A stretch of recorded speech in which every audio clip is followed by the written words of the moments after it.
नमस्कार साथियों, मैं सत्यनारायण शुक्ला आज आपकी यूट्यूब चैनल पर तमाम झारखंड वासियों को जोहार कर रहा हूं। देखिए, आज मैं आचार्य एकेडमी के डायरेक्टर सुजीता आचार्य जी के साथ मैं आज उनसे बात करने आया हूं। चूँकि बोला जाता है कि झारखंड संघर्षों का धरती रहा है। हमारे झारखंड में जो आंदोलनकारी रहे बिरसा मुंडा जी, कितने वीर नेता, कितने वीर सपूत ने अपना जान गंवाया, तब जाके झारखंड अलग हुआ है। चाहे झारखंड हमारा आज़ाद हुआ है और हमारा एक पहचान है कि हम झारखंडी हैं। सर, पहले तो बहुत बहुत धन्यवाद कि आपने हमें एक छात्र को मौका दिया है कि झारखंड में आप जैसे एक ये अनुभव शिक्षक जो आज अपना समय दे रहे हैं, और इस समय देने के पश्चात आपने कितने छात्रों को बीडीओ, सीईओ, एसडीओ बनाया है। जी, सबसे पहले आपके सभी व्यूअर्स को नमस्कार, जोहार। और आपने अपने व्यूअर्स के बीच मुझे अपनी बात रखने का मौका दिया, इसके लिए आपका भी बहुत बहुत धन्यवाद। लगभग 16 साल पूरे हो चुके हैं मेरे यहाँ अध्यापन करते हुए, और बहुत बड़ी संख्या में विद्यार्थियों का मैंने मार्गदर्शन किया है।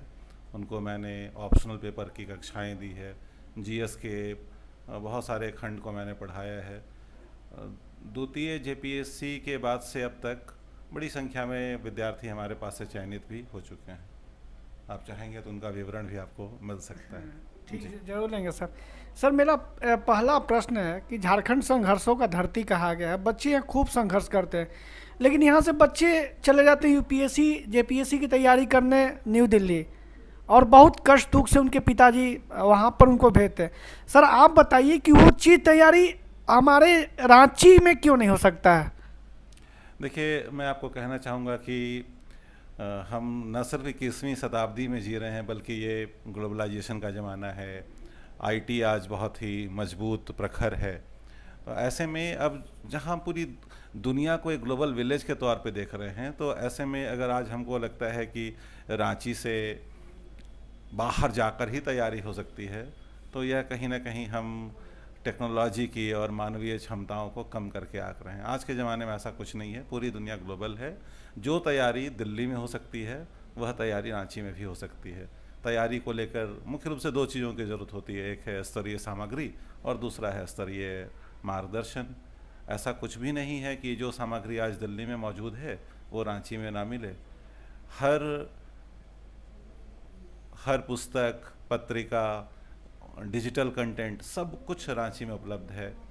और शिक्षक भी अगर एकेडमिक स्तर पर आप देखें तो कम से कम रांची में विद्यालय के स्तर पर, विश्वविद्यालय के स्तर पर ऐसी बहुत सारी बेहतरीन संस्थाएं जो बढ़िया काम कर रही हैं। इनको एक प्लेटफॉर्म पर अगर जोड़ कर देखा जाए तो बड़ा पोटेंशियल है।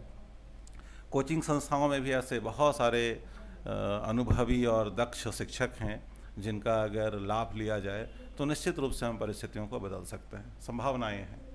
सर, मेरा दूसरा प्रश्न है कि सर, बच्चे आज की इतना विज्ञापन, चाहे दुनिया भर के मैगजीन में ये खबर वो खबर, न्यूज़पेपर के माध्यम से लोगों को उल्टी रास्ता चले जाते हैं।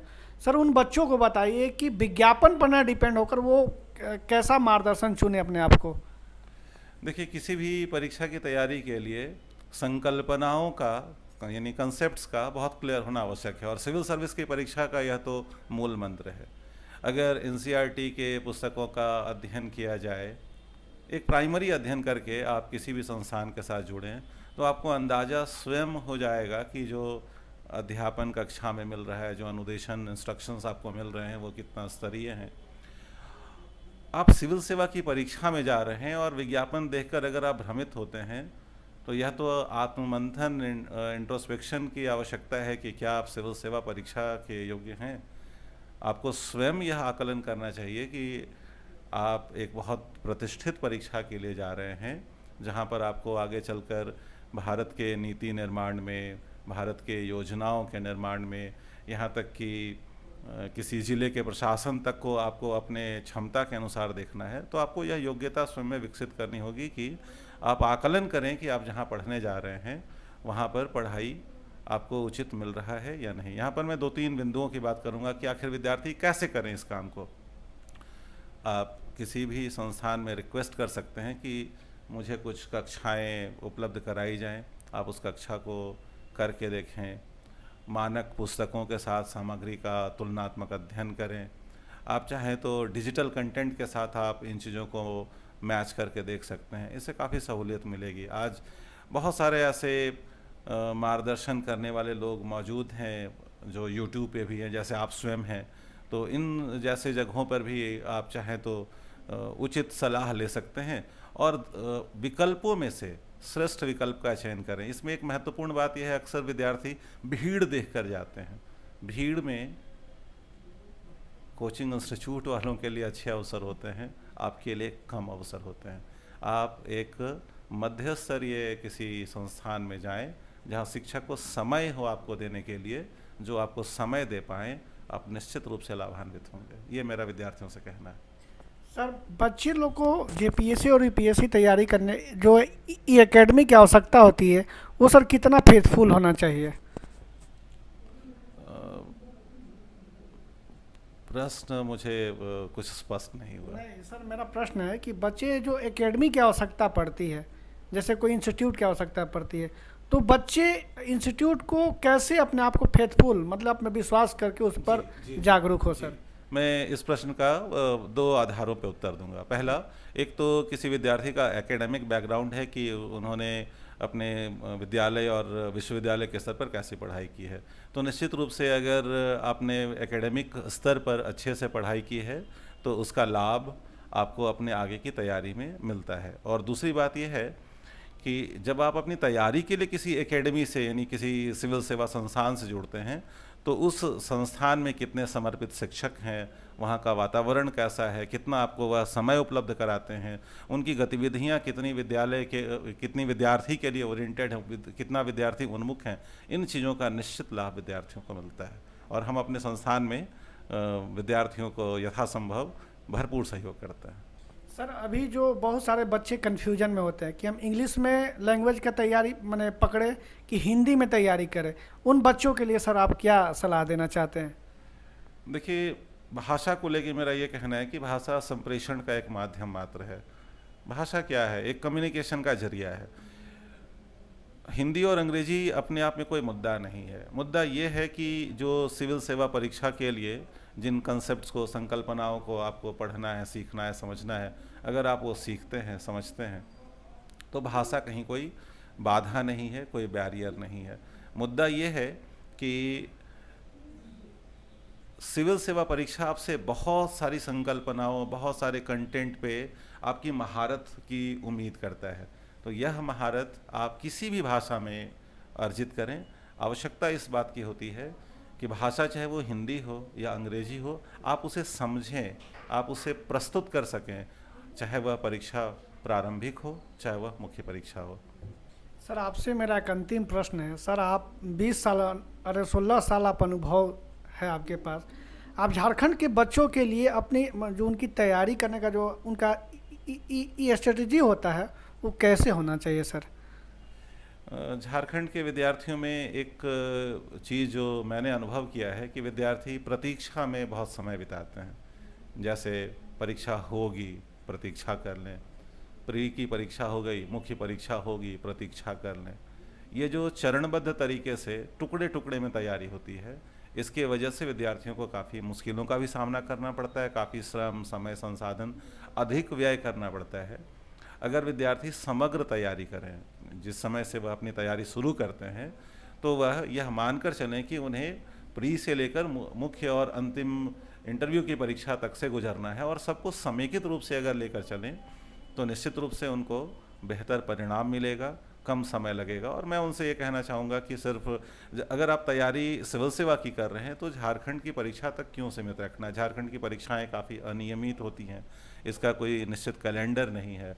तो आपको अन्य अवसर जहाँ कहीं मिलते हैं, जैसे निश्चित रूप से यूपीएससी की परीक्षा में विद्यार्थियों को प्रयास करना चाहिए। भारत के लिए संघ लोक सेवा आयोग की परीक्षा सबसे प्रतिष्ठित परीक्षा मानी जाती है।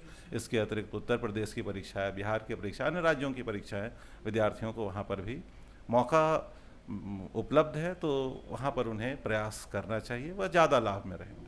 सर, मेरा एक अंतिम प्रश्न है, और इस अंतिम प्रश्न में सर आप जो शिक्षा दे रहे हैं, आपके ई एकेडमी के माध्यम से, जो आपका एकेडमी का नाम है ई आचार एकेडमी, सर बच्चे आपसे जब कांटेक्ट करना चाहें, आपके अनुभवों के, आपने कितने बच्चों को सिलेक्शन दे चुके हैं, मेरे भी सामने कितने बच्चों का भी सिलेक्शन दे चुके हैं, हमको जहाँ तक रांची में हमने जहाँ तक आपके पर सर लोगों से संपर्क के माध्यम से मालूम चला, सर उनको उनके बारे में बताइए कि वो कैसे आपके पास आके आपसे सुझाव ले, और अभी आगामी परीक्षा जो सबसे कठिन जो ई11th जेपीएससी आने वाला है, उन पर भी 2 शब्द आप बच्चों को रखिए सर। देखिए, जेपीएससी की परीक्षाओं में सबसे महत्वपूर्ण, प्री की परीक्षा में खासकर सबसे महत्वपूर्ण खंड होता है झारखंड। झारखंड में एक तो पेपर 2 स्पेशल पेपर है, इसके अलावा प्रथम पत्र में भी आपको 20 सवाल पूछे जाते हैं। तो इस तरह अगर झारखंड की एक समग्र तैयारी की जाए, जिसमें खास तौर पर झारखंड की संस्कृति, झारखंड की अर्थव्यवस्था, झारखंड की राज्य व्यवस्था, पंचायत प्रणाली, यहाँ झारखंड की पर्यावरणीय व्यवस्था या पर्यावरण में जो मौजूद संभावनाएं हैं, उन चीज़ों के बारे में अगर एक समग्र अध्ययन विद्यार्थी करें तो विद्यार्थी को प्री की परीक्षा पास करना काफ़ी सहूलियत भरा होगा। और इसके अलावा जेपीएससी के प्रथम पत्र में जो क्लासिकल जीएस यानी इतिहास, भूगोल, राज्य व्यवस्था, अर्थव्यवस्था जैसी चीज़ें हैं, उनका एक समग्र अध्ययन कम से कम एनसीईआरटी के स्तर पर तो करना ही चाहिए। सर बच्चे आपसे संपर्क कैसे करें? आप अपना कोचिंग का एड्रेस लोगों को बता दीजिए। जी अवश्य। हमारे संस्थान का पता है लालपुर चौक के समीप एक होटल लैंडमार्क है, उसके ठीक बगल में हमारा आचार्य एकेडमी है, जो लालपुर चौक से पैदल दूरी पर बमुश्किल 100 मीटर की दूरी पर स्थित है। आप जब चाहें यहाँ सुबह 7 से रात्रि 8 बजे तक हमारे यहाँ या तो शिक्षक या मैं स्वयं या हमारे स्टाफ मौजूद रहता है। सर आपका बहुत बहुत धन्यवाद कि आपने झारखंड के बच्चों को एक अच्छा समय दिया, और एक महत्वपूर्ण समय, क्योंकि आपके पास समय का काफ़ी अभाव होता है, क्योंकि आप दिन भर बच्चों को अपने जो शिक्षा के देने का माध्यम का प्रयास करते हैं। आपको सर कोटि कोटि प्रणाम, जो हमारे झारखंड में इतने मेहनत करके बच्चों को आगे ले जाने का प्रयास करते हैं। तब तक हमारे चैनल पर बने रहिए। धन्यवाद।